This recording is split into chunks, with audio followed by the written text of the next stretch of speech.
नंदिकेश्वर कहते हैं कि आप लोग दक्षता होकर इस कथा को श्रवण करें।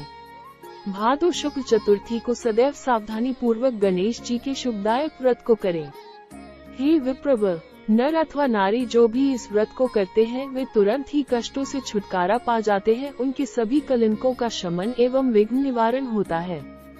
सुनसान वन में विषम परिस्थिति में, अदालत संबंधी मामलों में, संपूर्ण कार्यों में सफलता देने वाला यह व्रत संपूर्ण व्रतों में श्रेष्ठ है। यह व्रत विश्व विश्रुत एवं गणेश जी को परम प्रिय है। सनय कुमार जी पूछते हैं कि प्राचीन काल में इस व्रत को किसने किया था? इसका प्रचार मृत्युलोक में किस तरह हुआ? आप गणेश जी के व्रत को विस्तार पूर्वक कहिए। नंदिकेश्वर ने कहा कि इस व्रत को सर्वप्रथम प्रतापवान भगवान वासुदेव जगन्नाथ कृष्ण जी ने किया था। जब उन पर झूठा दोषारोपण हुआ तो उसके शमनार्थ नारद जी ने उनसे इस व्रत को करने के लिए कहा था। सनय कुमार ने आश्चर्यचकित होकर पुनः प्रश्न किया कि हे नंदिकेश्वर, श्री कृष्ण जी सर्वगुण संपन्न ऐश्वर्य युक्त भगवान है, सृष्टिकर्ता, पालनकर्ता एवं संहारक है, अव्यय, अप्रेमय, निर्गुण एवं सगुण है। ऐसे घटघटवासी भगवान कृष्ण को मिथ्या कलंक किस प्रकार लग गया? ये बात बहुत ही विस्मयकारी है। हे नंदिकेश्वर, आप इस उपाख्यान का वर्णन कीजिए।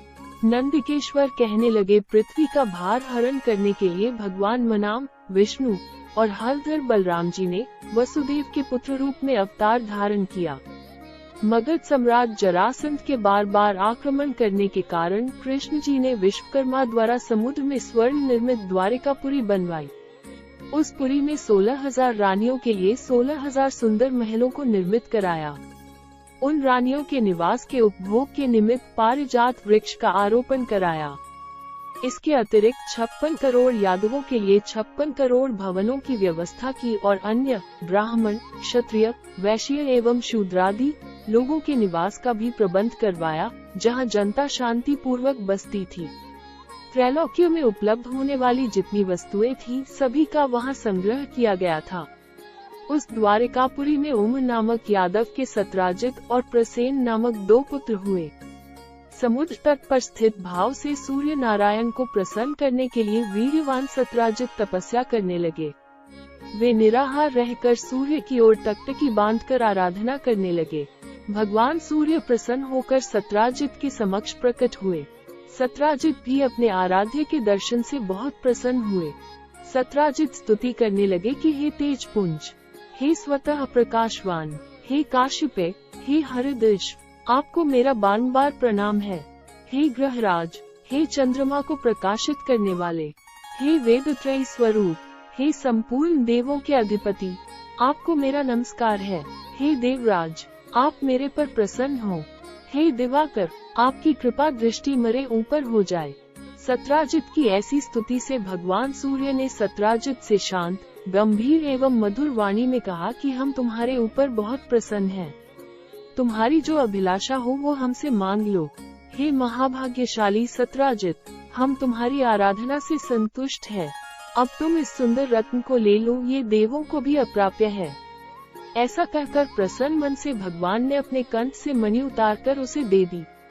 भगवान सूर्य ने उससे कहा कि यह प्रतिदिन 8 भार अर्थात 24 मन सोना प्रदान करती है, अतः मणि धारण करने के समय पवित्र रहना चाहिए। हे सत्राजित, अशौचावस्था में धारण करने से धारक का मरण हो जाता है। इतना कहकर तेजवान भगवान सूर्य वही अंतर्धान हो गए। उस मणि को धारण करके सत्राजित ऐसे सुशोभित हुए मानो वो सूर्य नारायण ही हैं। हे राजन, उनके द्वारिकापुरी में प्रवेश करने पर उस तेज के कारण किसी को मालूम न हुआ कि कौन आ रहा है। उस कांतिमान मणि को कंठ में धारण किए हुए वो कृष्ण जी की द्वारिका में तुरंत ही चले आए। उस मणि की चमक से देखने वालों ने समझा कि साक्षात सूर्य भगवान ही आए हैं। जब लोगों ने समीप आकर स्पष्ट रूप से देखा तो उनकी समझ में आया कि यह सूर्य नहीं है, ये तो सत्राजित हैं, जो कंठ में मणि धारण करने के कारण सुशोभित हो रहे हैं। सत्राजित के कंठ में स्यमंतक मणि को देखकर भगवान कृष्ण का मन लालायित हो उठा, परंतु उन्होंने उसे लेने की चेष्टा नहीं की। इधर सत्राजित के मन में संदेह उत्पन्न हो गया कि कहीं कृष्ण जी मुझसे यह मणि मांग न ले।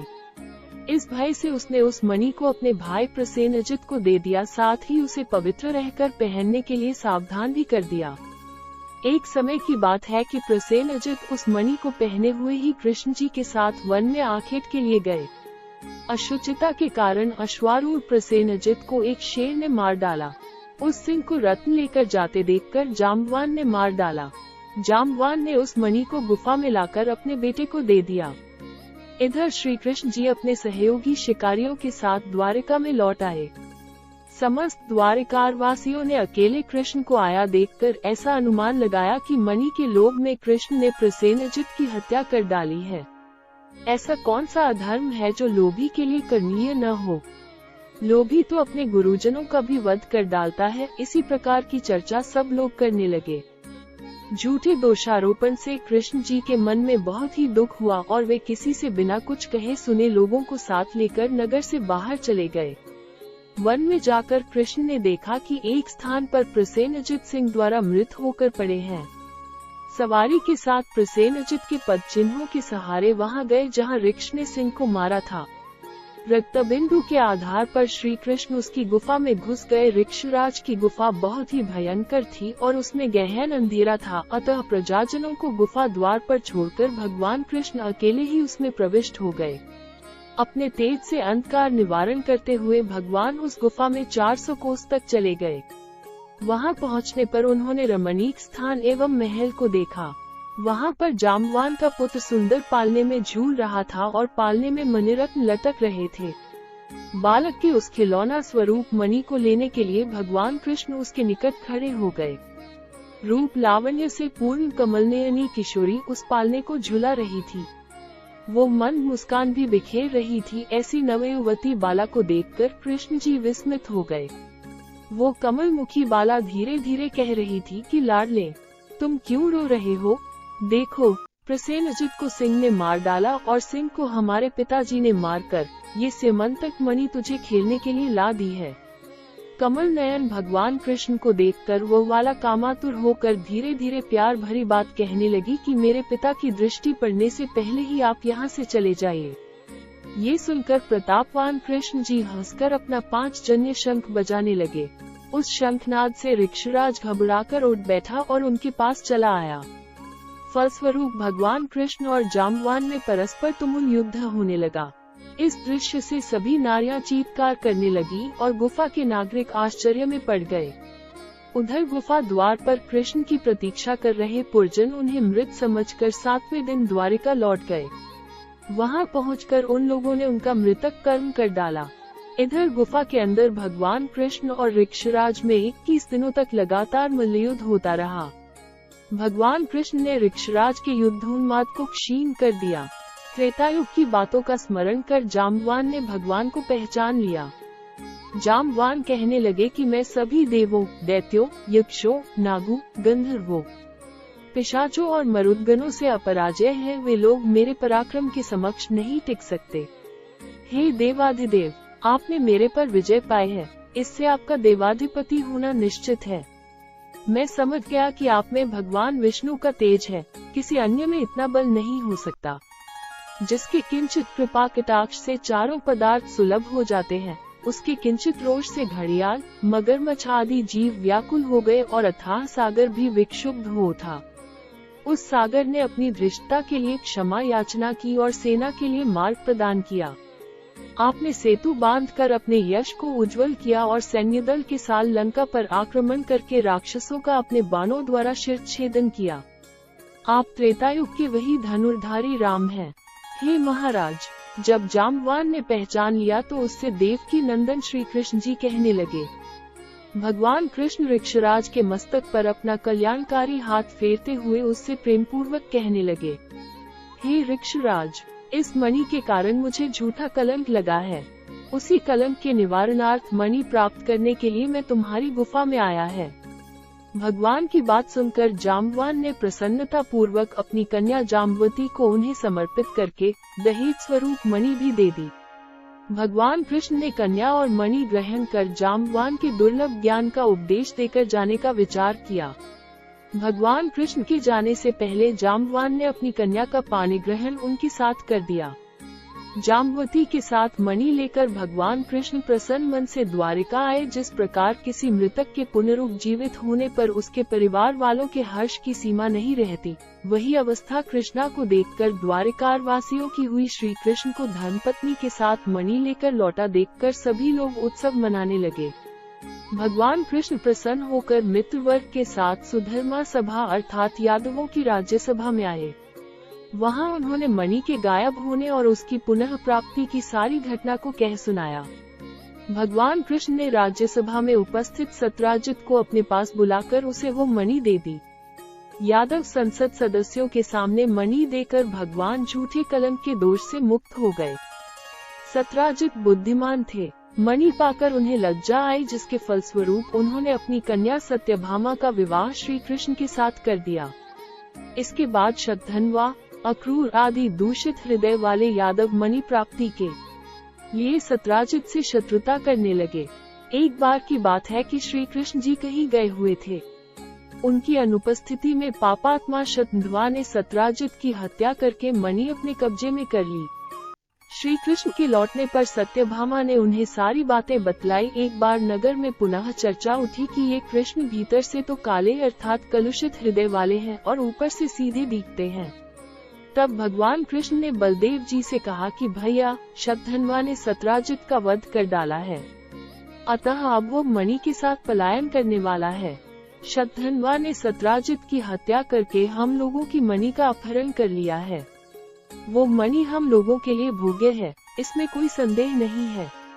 ये बात जब शतधन्वा को मालूम हुई तो उसने भयभीत होकर मणि को अक्रूर को दे दिया। मणि देने के पश्चात वो एक घोड़ी पर आरूढ़ होकर दक्षिण की ओर भाग गया। इधर रथारूढ़ होकर बलराम और श्री कृष्ण उसका पीछा करने लगे। 100 योजन के बाद उसकी घोड़ी मार डाली गई। तब वो पैदल ही भागा। श्री कृष्ण जी ने दौड़कर उसे पकड़ लिया और उसका वध कर डाला। मणि के लिए इच्छुक कृष्ण जी ने रथारूढ़ बलदेव से कहा कि भैया, इसके पास से तो मणि नहीं मिली। कृष्ण की बात से बलराम जी ने रुष्ट होकर कहा, कृष्ण, तुमने सदैव से कपट का व्यवहार किया है। तुमसे बढ़कर लोलुप और पापी कोई अन्य व्यक्ति नहीं होगा। जब तुम धन के लोभ में पड़कर अपने सगे संबंधियों की हत्या करने में भी नहीं चूकते, तो ऐसा कौन भाई बंधु होगा जो तुम्हारा साथ दे। तदनंतर बलराम जी की तुष्टि के लिए श्री कृष्ण ने शपथ के द्वारा उन्हें प्रसन्न करने का प्रयास किया। ऐसे मिथ्यात्वाद के क्लेश को सहन करना धिक्कार है, ऐसा कहकर बलदेव जी बगर विदर्भ देश की ओर चले गए और कृष्ण जी रथ में सवार होकर द्वारकापुरी में वापस लौट आए। कृष्ण के लौटने पर द्वारकारवासी पुनः चर्चा करने ने कि कृष्ण ने अपने बड़े भाई बलराम जी को द्वारका से बाहर निकालकर अच्छा काम नहीं किया। मणि के लोभ में उन्हें ऐसा करना उचित नहीं था। इस लोकावाद से श्री कृष्ण के मन में बहुत ही खेद हुआ और उनका चेहरा मुरझा गया। इधर अक्रूर भी तीर्थाटन के लिए द्वारका से निकल पड़े। उन्होंने काशीपुरी में आकर यज्ञपति भगवान के लिए विष्णु योग किया। अक्रूर ने उस मणि द्वारा दैनिक स्वर्ण प्राप्ति के द्वारा सभी लोगों को दक्षिणा देकर संतुष्ट किया। नगर में विभिन्न देवों के मंदिरों का निर्माण कराया। सूर्य द्वारा प्रदत्त उस मणि को सदैव अक्रूर पवित्रता के साथ धारण करते थे। फलस्वरूप वे जहाँ भी रहते वहाँ न तो कभी अकाल ही पड़ता था और न व्याधि जनित किसी रोग का ही प्रकोप होता था। भगवान कृष्ण सर्वज्ञ थे, वे सभी बातों को जानते थे। मनुष्य देहधारी होने के कारण लोकाचार के लिए मायाविष्टता में अपनी अज्ञानता प्रकट करते थे। देखो तो मणि के कारण भाई बलराम जी से विरोध हुआ, बार बार तरह तरह के अभियोग लगते रहे। अतः इतना कलंक कहाँ तक सहा जाए। कृष्ण जी की इस चिंतातुरावस्था में ही वहाँ नारद जी आ पहुँचे। भगवान द्वारा अभ्यर्थित होकर आसन पर सुखपूर्वक बैठकर मुनि कहने लगे। नारद जी ने कहा कि हे भगवान, आप खिन्न क्यों दिखाई पड़ रहे हैं? आप किस चिंता में पड़े हुए हैं? हे केशव, आप संपूर्ण वृतांत मुझसे कहें।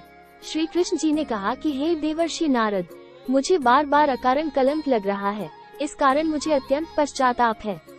मैं आपकी शरण में हूँ, आप मुझे चिंता रहित कीजिए। नारद जी ने कहा कि हे देव, आप पर लगने वाले कलंक का कारण मैं जानता हूँ। आपने भादो सुदी चतुर्थी को चंद्र दर्शन किया है, इसीलिए आपको बार बार कलंकित होना पड़ रहा है। नारद जी की बात सुनकर भगवान कृष्ण सारगर्भित वाणी में कहने लगे कि हे देवर्षि नारद जी, चतुर्थी के चंद्र दर्शन से कैसे दोष लगता है, जबकि द्वितीया के चांद का लोग दर्शन करते हैं और उसका सुंदर फल पाते हैं। नारद जी ने कहा कि स्वयं गणेश जी ने दर्शनीय रूप वाले अर्थात सुंदरतम रूप पर गर्व करने वाले चंद्रमा को श्राप दिया है कि आज के दिन जो लोग तुम्हारे दर्शन करेंगे, समाज में उन्हें व्यर्थ ही निंदा का पात्र होना पड़ेगा। श्री कृष्ण जी ने पूछा कि हे मुनिव, अमृत की वृष्टि करने वाले चंद्रमा को गणेश जी ने क्यों शाप दिया? आप सर्वोत्तम उपाख्यान का विस्तृत वर्णन कीजिए। नारद जी ने उत्तर दिया कि प्राचीन काल में ब्रह्मा, विष्णु और शिव ने मिलकर गणेश जी को अष्टसिद्धि तथा नवनिधि को पत्नी स्वरूप प्रदान किया। तदनंतर शास्त्रोक्त विधि से गणेश जी की पूजा करके उन्हें संपूर्ण देवों में अग्रणी बनाकर प्रजापति ब्रह्मा जी उनकी स्तुति करने लगे। ब्रह्मा जी ने कहा कि हे हाथी सदृश मुख वाले, हे गणपति, हे लंबोदर, हे वरदायक, हे समस्त विद्याओं के अधिपति, हे देवताओं के अधिनायक, हे सृष्टिकर्ता, पालक एवं संहारकर्ता गणेश जी, जो लोग भक्ति पूर्वक आपको लड्डू बढ़ाकर पूजन करेंगे उनके सभी विघ्न दूर हो जाएंगे और दुर्लभ सिद्धि प्राप्त होगी, इसमें संशय नहीं। जो देवता या दानव आपकी पूजा किए बिना सफलता की कामना करते हैं, उन्हें अरबों कल्प तक भी सिद्धि नहीं मिलती। हे गणाध्यक्ष, आपके कृपा कटाक्ष के बल पर सदा विष्णु पालन करते हैं तथा शिव जी संहार करते हैं। ऐसी स्थिति में मेरी सामर्थ्य नहीं है जो मैं आपकी स्तुति कर सकूं। ब्रह्मा जी के मुख से ऐसी स्तुति सुनकर गणेश जी ने विश्व के अधिपति ब्रह्मा जी से प्रेम पूर्वक कहा। गणेश जी ने कहा कि हे जगत के रचयिता ब्रह्मा जी, मैं आपकी भक्ति पूर्ण निश्चल स्तुति से अत्यंत प्रसन्न हूँ। आपकी जो इच्छा हो मुझसे वर के रूप में मांग लीजिए, मैं उसे पूर्ण करूँगा। ब्रह्मा जी ने कहा कि हे प्रभु, सृष्टि के रचना काल में मुझे किसी प्रकार की बाधा न हो। ये सुनकर गणेश जी ने प्रसन्न मन से मुस्कुराते हुए कहा, ऐसा ही होगा, अर्थात आपका कार्य निर्विघ्न रूप से चलता रहेगा। ब्रह्मा जी अभीष्ट वरदान पाकर अपने लोक को चले गए। इधर स्वेच्छा से भ्रमण करने वाले गणेश जी ने सत्यलोक से चलकर अपना अद्वितीय स्वरूप धारण किया, आकाश मार्ग से चंद्रलोक में जा पहुँचे। रूपशाली चंद्रमा ने गणेश जी के ऐसे हास्य योग्य स्वरूप को देखा जिसमें उनकी लंबी सैंड, सूप के समान कान, लंबे दांत, भारी भरकम तोंदीला पेट और चूहे के वाहन पर आसीन है। ऐसे विस्मयकारी रूप को देखने से रूपविद चंद्रमा को हंसी आ गई। चंद्रमा के हंसने से गणेश जी कुपित हो गए, उनकी आंखें क्रोध से लाल हो गई। उन्होंने चंद्रमा को शाप दिया कि तुम दर्शनीय एवं सुंदर रूप वाले मुझको देखकर हंस रहे हो। गणेश जी ने कहा कि चंद्रमा, तुम मददर्पित हो रहे हो, इसका फल तुम्हें बहुत जल्द भोगना होगा। आज से शुक्ल चतुर्थी के दिन कोई भी व्यक्ति तुम्हारे पापी मुंह को नहीं देखेगा। जो व्यक्ति भूल से भी तुम्हारे मुख को देख लेगा उसे अवश्य कलंकित होना पड़ेगा। नारद जी कहते हैं कि हे कृष्ण जी, ऐसा भीषण शाप सुनकर विश्व में हाहाकार मच गया और चंद्रमा का मुख मलिन हो गया तथा वे जल में प्रविष्ट हो गए। उसी दिन से चंद्रमा अपना स्थान जल में बनाकर रहने लगे। इधर देवता, ऋषि और गंधर्वों को बड़ी निराशा हुई और वे सब दुखी होकर देवराज इंद्र के नेतृत्व में पितामह ब्रह्मा जी के लोक में गए। ब्रह्मा जी का दर्शन करने के बाद उन लोगों ने चंद्रमा के वृत्तांत का वर्णन कर दिया कि आज गणेश जी ने चंद्रमा को शाप दे दिया है। तब ब्रह्मा जी ने सोचकर उन देवताओं से कहा कि हे देवताओं, गणेश जी के शाप को कोई काट नहीं सकता है, न तो मैं ही काट सकता हूँ और न विष्णु, इंद्रादि देवता ही ऐसा निश्चय जानिए, इसलिए हे देवों, आप उन्हीं की शरण में जाएं। वे ही चंद्रमा को शाप मुक्त कर सकते हैं। देवताओं ने पूछा कि हे पितामह, हे अतीव बुद्धिशाली, हे प्रभु, किस उपाय से गजानन प्रसन्न होकर वर देंगे? आप उसी उपाय को बतलाइए। ब्रह्मा जी ने कहा कि गणेश जी का पूजन विशेषतया कृष्ण चतुर्थी को रात्रि में यत्न पूर्वक करना चाहिए। शुद्ध घी में उन्हें मालपुआ, लड्डू आदि बनाकर भोग लगाना चाहिए। स्वयं भी इच्छा पूर्वक मिष्ठान, हलवा, पूरी, खीर आदि का भोग लगाकर प्रसाद ग्रहण करना चाहिए। ब्राह्मणों को दान स्वरूप गणेश जी की स्वर्ण प्रतिमा देनी चाहिए। शक्ति के अनुसार दक्षिणा दें, धन रहते हुए कृपणता नहीं करनी चाहिए। पूजन व्रत आदि की विधि जानकर सब देवताओं ने देव गुरु बृहस्पति को भेजा और उन्होंने चंद्रमा के पास जाकर ब्रह्मा जी की बताई हुई विधि सुनाई। चंद्रमा ने ब्रह्मा जी की बताई हुई विधि के द्वारा गणेश जी का व्रत एवं पूजन किया, जिसके फलस्वरूप प्रसन्न होकर भगवान गणेश जी प्रसन्न हो गए। अपने सम्मुख गणेश जी को कीड़ा करते हुए देखकर चंद्रदेव उनकी स्तुति करने लगे। चंद्रमा ने कहा है, विभो, आप समस्त कारणों में आदि कारण, आप सर्वज्ञ एवं सबके जानने योग्य हैं। आप मुझ पर प्रसन्न हुए। हे देवाधिपति, हे जगन निवास, हे लंबोदर, हे वक्रतुंड, हे गणेश जी, हे ब्रह्मा विष्णु से पूजित, मैंने गर्व के कारण आपका उपहास किया था, उसके लिए मैं आपसे क्षमा प्रार्थी हूँ। आप मुझ पर प्रसन्न हुए। हे गणेश जी, जो आपकी पूजा न करके अर्थ सिद्धि की इच्छा रखते हैं, वे वास्तव में मूर्ख और संसार में अभागे हैं। मुझे अब आपके संपूर्ण प्रभाव का ज्ञान हो गया है। जो पापात्मा आपकी पूजा से विमुख रहते हैं, उन्हें नरक में भी स्थान नहीं मिलता। चंद्रमा द्वारा ऐसी स्तुति सुनकर गणेश जी हंसते हुए मेघ के समान गुरु गर्जना में बोले। गणेश जी ने कहा कि हे चंद्रमा, मैं तुम्हारे ऊपर प्रसन्न हूँ। तुम्हारी जो इच्छा हो वो तुम मुझसे वरदान के रूप में मांग लो, मैं तुम्हें देने के लिए तैयार हूँ। चंद्रमा ने कहा कि मेरा दर्शन सभी लोग पुनः पूर्ववत करने लगे। चंद्रमा ने कहा कि हे गणेश्वर, आपकी कृपा से मेरे पाप शाप दूर हो जाएं। ये सुनकर गणेश जी ने कहा कि हे चंद्र, मैं तुम्हें इसके बदले दूसरा वरदान दे सकता हूँ, किंतु यह नहीं दे सकता। विघ्नेश्वर गणेश जी के ऐसे वचन को सुनकर ब्रह्मादि देवगण अत्यंत भयभीत होकर भक्तवत्सल गणेश जी की प्रार्थना करने लगे। देवता लोग निवेदन करने लगे कि हे देवाधिदेव, आप चंद्रमा को शाप मुक्त कर दें। यही वरदान हम सभी आपसे चाहते हैं।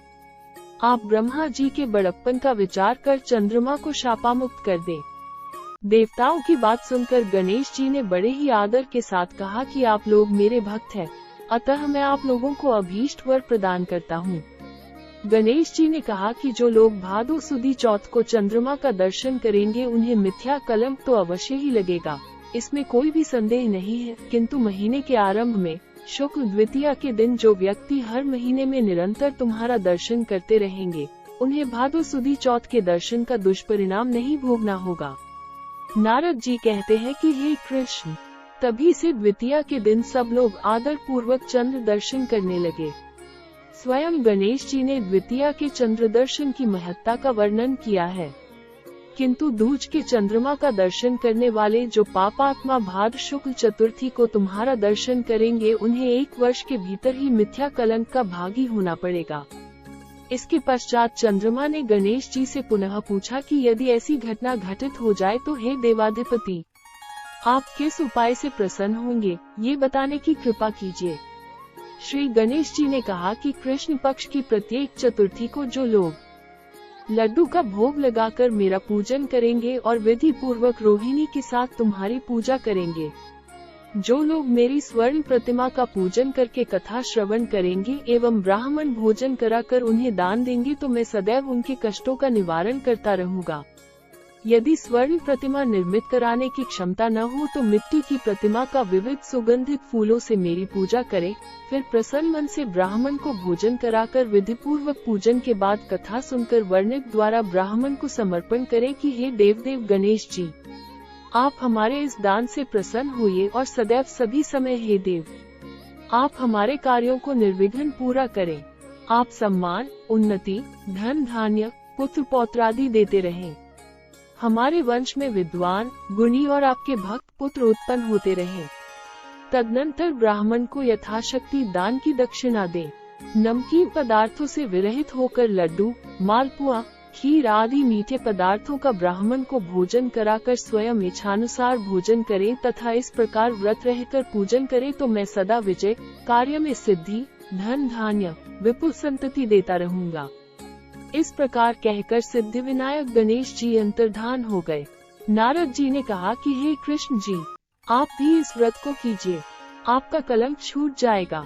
तब नारद जी के आदेशानुसार भगवान कृष्ण ने अनुष्ठान किया। इस प्रकार करने से श्री कृष्ण कलंक से हो गए मुक्त। नारद जी कहते हैं कि जो कोई आपके स्यमंतक मणि के उपाख्यान को सुनेंगे, चंद्रमा के चरित्र का कथानक सुनेंगे, उन्हें भाद्र शुक्ल चतुर्थी के चंद्र दर्शन का दोष नहीं लगेगा। जब भी मानसिक संकट या किसी तरह का संशय उत्पन्न हो, चंद्रमा का दर्शन भूल से हो जाए तो उसके निमित्त इस कथा को सुनना चाहिए। ऐसा देवताओं ने वर्णन किया है कि कृष्ण जी ने गणेश जी की आराधना करके व्रत और पूजन से उन्हें प्रसन्न किया। अतः मनुष्यों को चाहिए कि इस क्लेशोपहारक कथा को अवश्य ही सुने। नर अथवा नारी पर किसी प्रकार का संकट आने पर इस व्रत के करने से उनके सभी मनोरथ सिद्ध होते हैं। विघ्न विनाशक गणेश जी की प्रसन्नता से मनुष्य को संसार में सभी पदार्थ सुलभ हो जाते हैं। अगर आपको ये कथा अच्छी लगी और आगे वाली कथाओं को सुनने के लिए कृपया आप हमारे चैनल को लाइक करें, सब्सक्राइब करें और आपके परिवार बंधुजनों को भी शेयर करें। धन्यवाद।